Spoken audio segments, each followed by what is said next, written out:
1800 hours Pakistan Standard Time. Assalamu alaikum. This is Radio Pakistan. The news read by Daman Zaman. The headlines. The Prime Minister embarks upon a 3-day visit to Saudi Arabia tomorrow to attend the launching of the Middle East Green Initiative Summit in Riyadh. The Information Minister has said judicial, media and political reforms are mandatory to move the country forward.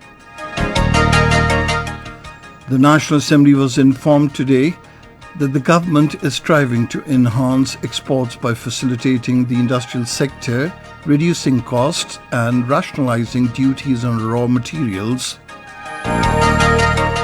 China says China-Pakistan Economic Corridor has achieved significant milestones and will accelerate Pakistan's socio-economic development in multiple areas. On completion of 28 years to Beach Behara massacre today, the Hurriyat leaders and organizations have demanded an impartial investigation into all the massacres carried out by the Indian troops in the illegally occupied Jammu and Kashmir to punish the perpetrators. In Yemen, 38 Houthis have been killed in a clash with the National Army in Mari province. And now the news in detail. Prime Minister Imran Khan is paying a 3-day visit to Saudi Arabia from tomorrow to attend the launching ceremony of the Middle East Green Initiative Summit in Riyadh. The Prime Minister will be accompanied by a high-level delegation, including the Foreign Minister and other members of the Federal Cabinet.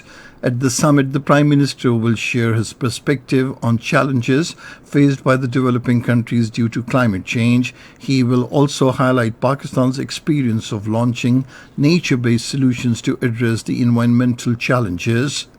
During the visit, the Prime Minister will also have bilateral interaction with the Saudi leadership, with particular focus on advancing economic and trade relations, creating more opportunities for Pakistani workforce and welfare of the Pakistani diaspora in the kingdom.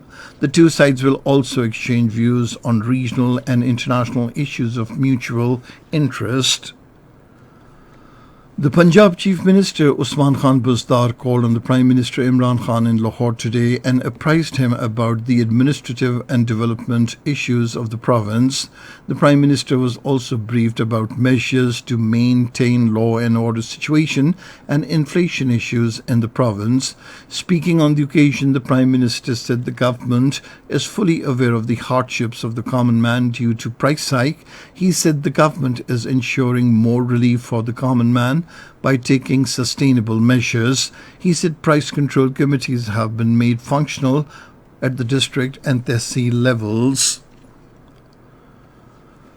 The Punjab Minister for Forest, Mohammad Sibtain Khan, called on the Prime Minister Imran Khan in Lahore today. The Prime Minister directed to increase the green cover in the province by planting new trees and protecting the existing ones. The Minister for Information and Broadcasting, Chaudhry Fawad Hussain, has stressed for political, judicial and media reforms. In a tweet today, he said a law in this regard has been formulated and passed on to the Cabinet for approval. The Information Minister said the country cannot move forward without basic political reforms. The National Assembly was informed today that the government is making concerted efforts to promote exports through facilitation of the industrial sector by reducing its costs and rationalizing duties on raw materials. Responding to a question during the question hour, Parliamentary Secretary for Commerce Alia Hamza Malik said the country's exports crossed the figure of over $25 billion last year due to prudent policies of the government. Responding to another question, Prime Minister's advisor on Parliamentary Affairs Babar Awan said the government has taken various steps for reviving the economy, accelerating the pace of economic growth and creating employment in the country. He said the government took several special initiatives, which include construction package, textile package, Kamyab Jawan initiative, employment generation through CPAC and Pakistan's green stimulus package to strengthen the economy. Babar Awan said despite all constraints, around 2.32 million jobs were created during the first year of the government. This is Radio Pakistan. China has said China-Pakistan Economic Corridor has achieved new outcomes and entered a stage of high-quality development, expressing pleasure over the progress of CPAC. Chinese Foreign Ministry spokesperson Wang Wenbin said in Beijing that this has been achieved after making significant achievements in a wide range of areas over the years. Earlier, the spokesperson of the China National Development and Reform Commission (NDRC), Meng Wei, during a press briefing said CPAC is a demonstration of China-Pakistan friendship and also an example of promoting the prosperity and development of countries along the Belt and Road Initiative. The NDRC spokesperson also remarked that as a major pilot project of the Belt and Road Initiative, CPAC will accelerate Pakistan's socio-economic development in multiple areas, including energy and transportation. He said China and Pakistan will continue to strengthen cooperation focused on the Gwadar port as well as energy and infrastructure projects in order to promote the high-quality development of CPAC.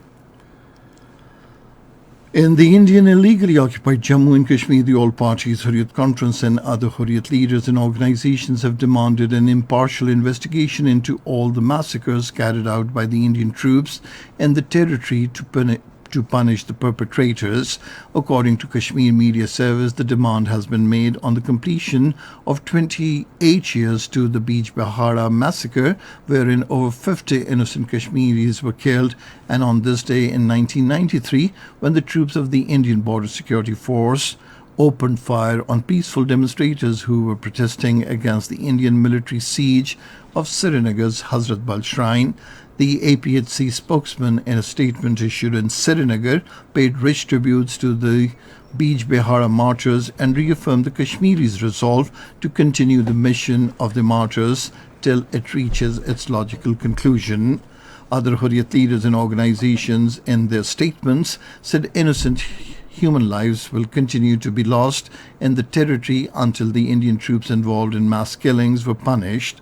The All Parties Hurriyat Conference AJK, at a prayer session held at its office in Islamabad, paid glowing tributes to the martyrs of the Beach Behara tragedy. Meanwhile, the occupation authorities once again disallowed people from offering Jummah prayers at the Jamia Masjid in Srinagar today. The occupation authorities have shut down the internet services in different areas of the territory and seized hundreds of vehicles during a crackdown ahead of the Indian Home Minister Amit Shah's visit to the valley this weekend. The American envoy for Iran, Robert Malley, will hold meetings with diplomats from Britain, France and Germany in Paris today to discuss the Iranian nuclear crisis. The meeting is taking place in the wake of the suspended talks in Vienna aimed at salvaging Iran nuclear deal signed in 2015. Earlier, Robert Malley visited the Gulf for talks with allies Qatar, Saudi Arabia and the United Arab Emirates to discuss Iran's nuclear program. In Yemen, 38 Houthis have been killed during a fighting with the National Army in Mari province. In a statement, the army also confirmed that it destroyed 9 of their weapon-mounted vehicles.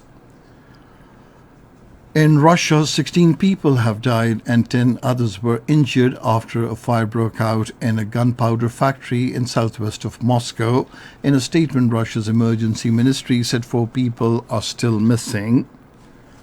And now cricket. In the qualifying round of the ICC T20 World Cup against Ireland, Namibia were 98 runs for the loss of 2 wickets in 15.5 overs at Sharjah a short while ago. Earlier, Ireland won the toss and elected to bat. And finally, the weather. Partly cloudy weather is expected in upper central parts of the country, while rain, wind, thunderstorm is expected in upper central Punjab, upper Khyber Pakhtunkhwa, Gilgit-Baltistan and Kashmir. Hailstorm and snowfall over the mountains is also expected at a few places in upper districts. Isolated heavy falls are also likely to occur in upper Khyber Pakhtunkhwa and Kashmir during the period. And that is the end of this news bulletin. For more news and analyses, log on to our website radio.gov.pk, and you can also watch the live video streaming of our bulletins on the link facebook.com/Radio Pakistan News Official.